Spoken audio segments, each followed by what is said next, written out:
आज के इस वीडियो में आपका स्वागत है। और आज मैं भारतीय हेक्साकॉम के शेयर का एनालिसिस करने वाला हूँ। देखिए, भारतीय हेक्साकॉम का शेयर है, वैसे तो मुझे बिल्कुल भी पसंद नहीं है, ठीक है, लेकिन मैं ये वीडियो में उन लोगों के लिए बना रहा हूँ जो भारतीय हेक्साकॉम का एनालिसिस देखने में इच्छुक हैं, जो इस शेयर में इंटरेस्टेड हैं। मैं उनके लिए ये वीडियो बना रहा हूँ जो उसका एनालिसिस देखना चाहते हैं, ठीक है। तो देखिए, भारतीय हेक्साकॉम का जो शेयर है, वन डे का चार्ट खुला हुआ है और इसमें क्लियरली देख के हमें समझ में आता है कि शेयर जो है काफ़ी समय से साइडवेज में चल रहा है। इनफैक्ट ये करीब करीब 13 सितंबर के, मतलब सितंबर 2024 में 13 सितंबर से साइडवेज में चल रहा है। आप देख रहे हैं, पहले ऊपर जाता है नीचे से, फिर नीचे आता है, फिर ऊपर, फिर नीचे, फिर ऊपर, फिर नीचे होता है। इस तरीके से थोड़ी वाइड रेंज में साइडवेज में चल रहा है, ठीक है। तो अब यहाँ पे ये है, अब इसकी हाल फिलहाल की चाल की बात करें तो वापस से इसने जो हमेशा की तरह ये नीचे से सपोर्ट लेके बढ़ता था वैसे ही किया, और अभी यहाँ पे एक हैमर टाइप की कैंडलस्टिक बनाई और उसमें तीन जो है बुलिश कैंडल बनाई है, एक के बाद एक। 24 मार्च को बनाई थी, एक 25 मार्च को बनाई थी और एक 26 मार्च को बनाई थी। अब ये तीन जो बुलिश कैंडल्स हैं, इनको देख के तो ऐसे लग रहा है कि एक पैटर्न बन रहा है। मतलब कि कौन सा, मतलब कि 3 वाइट सोल्जर्स का पैटर्न। लेकिन मैं आपको बताना चाहूँगा ये वो पैटर्न नहीं है, ये उसकी तरह दिख रहा है लेकिन वो पैटर्न नहीं है। 3 वाइट सोल्जर एक बुलिश पैटर्न होता है, और उस पैटर्न में क्या होता है कि जो सेकंड वाली कैंडल और ये थर्ड वाली कैंडल अपनी प्रीवियस कैंडल की बॉडी के अंदर ओपनिंग होती है, ठीक है। तो ये वो कैंडल नहीं है, आप धोखा नहीं खाएं, ठीक है ना। ये वो कैंडलस्टिक पैटर्न नहीं है, आपको धोखा नहीं खाना है। ये मैंने आपकी लर्निंग के लिए बताया था, ठीक है। और फिर उसके बाद से देखिए, इसमें इनडेसाइसिव कैंडल्स बन रही हैं। मतलब पहले यहाँ पे एक शूटिंग स्टार कैंडल तो बनी, फिर उसके बाद एक long legged spring top candle बनी, फिर एक छोटी स्प्रिंग टॉप कैंडल बनी, फिर यहाँ पर फिर से एक शूटिंग स्टार टाइप कैंडल बनी, फिर एक स्प्रिंग टॉप बनी, और फिर लास्ट जो अभी 4 अप्रैल को फिर से स्पिनिंग टॉप बनी है। तो काफ़ी समय से इनडेसिसिव बन रही है। इनडेसिसिव कैंडल्स में क्या होता है, इसमें कोई फिगर आउट नहीं किया जा सकता कि बायर्स की स्ट्रेंथ ज़्यादा थी या सेलर्स की स्ट्रेंथ ज़्यादा थी। तो कैंडल्स के बेसिस पर तो ये बिल्कुल भी पता नहीं लगाया जा सकता कि इसके आगे की चाल क्या होगी, ठीक है। दूसरी बात ये, मूविंग एवरेजेस के बेसिस पर भी इसके आगे की चाल पता नहीं लगाई जा सकती है। क्यों? क्योंकि शेयर साइडवेज में है।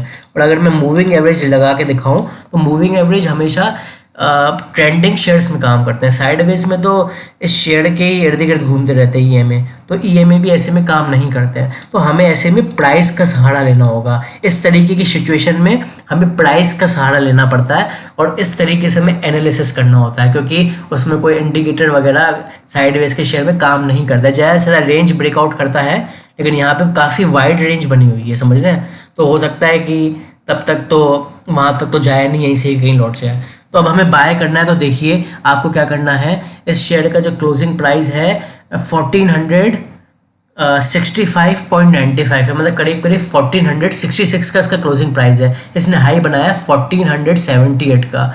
अगर आपको बाय करना है तो ये वाली long legged spring top candle है, इसके हाई के ऊपर आपको बाय करना है। मतलब कि आपको 1509 के ऊपर बाय करना है। आपको इतना इंतजार करना ही पड़ेगा क्योंकि शेयर रिस्की है, साइडवेज में है। नहीं तो फिर क्या होगा, शेयर यहीं से नीचे गिर जाएगा और इस लेवल तक आ जाएगा, फिर आप फंस जाएंगे। और फिर जरूरी नहीं है कि हमेशा साइडवेज में रहे, हो सकता है इस बार इस सपोर्ट को तोड़ भी दे और भी नीचे गिर जाए, तो आप बहुत ज़्यादा फंस जाएंगे, ठीक है ना। तो इसलिए मैं कह रहा हूँ आपको इस वाली कैंडल का हाई टूटने का इंतजार करना ही पड़ेगा। 1509 के ऊपर ही बाय करना है, इससे पहले बाय मत करना, बहुत बुरा फंसोगे, ठीक है। सबसे पहला पॉइंट। दूसरी बात ये, अगर 1509 के लेवल के ऊपर जाता है तो इसका जो पहला टारगेट होगा वो करीब करीब 1520 का लेवल होगा। 1520 के बाद ये 1543, 1545, 1545 तक जा सकता है। ये 1545 से बहुत ज़्यादा लाइकली है, अगर वहाँ तक पहुँचता है तो ये बहुत ज़्यादा लाइकली है वापस से नीचे गिरना चालू हो जाए। लेकिन अगर नहीं गिरता है तो आपको देखना है कि 1550 पे अगर पहुँचता है तो वहाँ कैसे रिएक्ट करता है। अगर ये 1550 पे पहुँचता है तो इस वाली कैंडल का हाई मतलब 1610 तक पहुँच सकता है बड़ी आराम से। समझ रहे मेरी बात को, मतलब यहाँ से फिर इसके लिए आसान होगा 1610, और 1610 के बाद तो फिर इसमें काफ़ी तेज़ी देखने को मिल जाएगी, इसका ट्रेंड ही बदल जाएगा। मतलब साइडवेज ट्रेंड में है ना, तो 1610 के बाद तो हो सकता है ये ट्रेंडिंग प्राइस पकड़ ले, मतलब इस तरीके से ये लेवल तोड़ के ऐसे ऊपर ऊपर ऊपर बढ़ता जाए, जो कि थोड़ा अनलाइकली है क्योंकि शेयर ट्रैप हुआ है साइडवेज रेंज में ट्रैप हुआ पड़ा है ये। अगर ये 1609 या 1610 के ऊपर अगर जाता है तो एक तरीके से हो सकता है ट्रेंडिंग प्राइस पकड़ ले, ठीक है। तो ये डिपेंड करता है शेयर में आगे कैसे खरीदारी होती है, पब्लिक का इंटरेस्ट कैसा होता है इस शेयर में, ठीक है। तो जिन लेवल के ऊपर मैंने आपको बताया उसके ऊपर बाय कर सकते हैं। याद रखिएगा शेयर उन लेवल्स के ऊपर सस्टेन होना चाहिए। इस शेयर में लेवल्स आ तो जाते हैं लेकिन सस्टेन नहीं हो पाते हैं, तो थोड़ा सतर्क रहना 1509 के ऊपर भी कि सस्टेन हो तभी तेजी देखने को मिलेगी, नहीं तो फिर वापस से आप फंस जाओगे, ठीक है। तो आप अगर इंटरेस्टेड हैं तभी ही इसको लें, तभी इसका समझे इस शेयर को आपको क्या करना है, इंटरेस्टेड है तो, नहीं तो कोई लेने लायक शेयर नहीं है, ठीक है ना। इस सिर्फ जो इंटरेस्टेड है उनके लिए वीडियो बनाया था मैंने। आज के इस वीडियो में इतना था, थैंक यू।